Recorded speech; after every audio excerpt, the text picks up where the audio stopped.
ഒരു ദിവസം മുന്നേ ഉണ്ടാക്കി വെച്ചിരുന്ന ബീഫ് അച്ചാർ. അപ്പോൾ അത് ഇത്തിരി ലൂസ് പോലെയാണ് ഞാൻ അന്ന് ഉണ്ടാക്കി വെച്ചത്. അപ്പോൾ ഞാൻ പറഞ്ഞിരുന്നു അത് ഒരു ദിവസം കഴിയുമ്പോൾ ഇതേപോലെ നല്ല തിക്കായിട്ട് വരുന്നു. അപ്പോൾ നമ്മൾ ഇതിൽ ഉപ്പൊക്കെ നല്ല കറക്റ്റാണ്. അതൊരു ദിവസം വെക്കുന്നത് എന്തിനാണെന്ന് വെച്ച് കഴിഞ്ഞാൽ ഉപ്പൊക്കെ കറക്റ്റാണോ എന്ന് അറിയാനാണ്. ഉപ്പ് നമ്മൾക്ക് പിടിച്ച് കഴിഞ്ഞാൽ അത് കുറയും.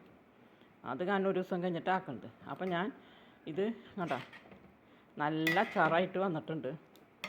നല്ല ടേസ്റ്റുള്ള നല്ല ചൊടിയുള്ള അച്ചാർ.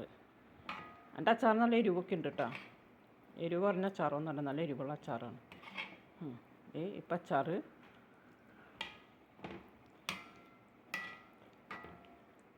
നല്ല തിക്ക് അച്ചാറായിട്ട് വന്നിട്ടുണ്ട്. ഇനി അത് ഞാൻ കുപ്പിയിലേക്ക് മാറ്റാം. ഇതുപോലത്തെ കുപ്പിയിലാണ് മാറ്റുന്നത്. ഇത് 200 ഗ്രാമിൻ്റെ കുപ്പിയാണ്. ഇത് മേടിച്ചതാണ്. ഇതിലാക്കിയിട്ടാണ് ഞാൻ വിൽക്കുന്നത്. അപ്പോൾ നമുക്ക് ഇനി ഇത് കുപ്പിയിലാക്കാം.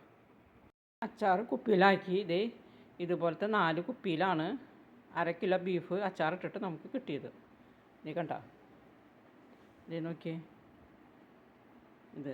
ഇതിപ്പോൾ കുപ്പിയിലാക്കി വരുമ്പോൾ അത് ഒരു കുപ്പിയുടെ വെയിറ്റ് ഇതിപ്പോൾ 350 ഗ്രാം ഉണ്ട്. കുപ്പിയുടെ വെയിറ്റ് 141 ഗ്രാം.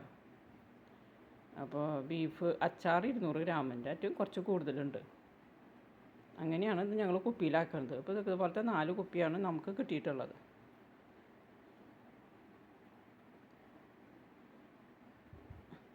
കണ്ടോ, ഇത് ചെറിയ ഒരു കുപ്പി.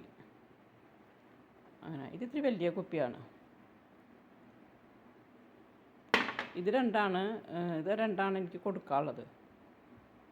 ഇത് മേടിച്ച കുപ്പി, ഇത് ഞാൻ വീട്ടിൽ ഉള്ള കുപ്പിയിലാക്കിയതാണ്. ഇത് രണ്ടും വിൽക്കാനുള്ളത്. അങ്ങനെ ഈ വീഡിയോ ഇഷ്ടപ്പെട്ടാൽ ലൈക്ക് ചെയ്യണേ, ഷെയർ ചെയ്യണേ, സബ്സ്ക്രൈബ് ചെയ്യണേ.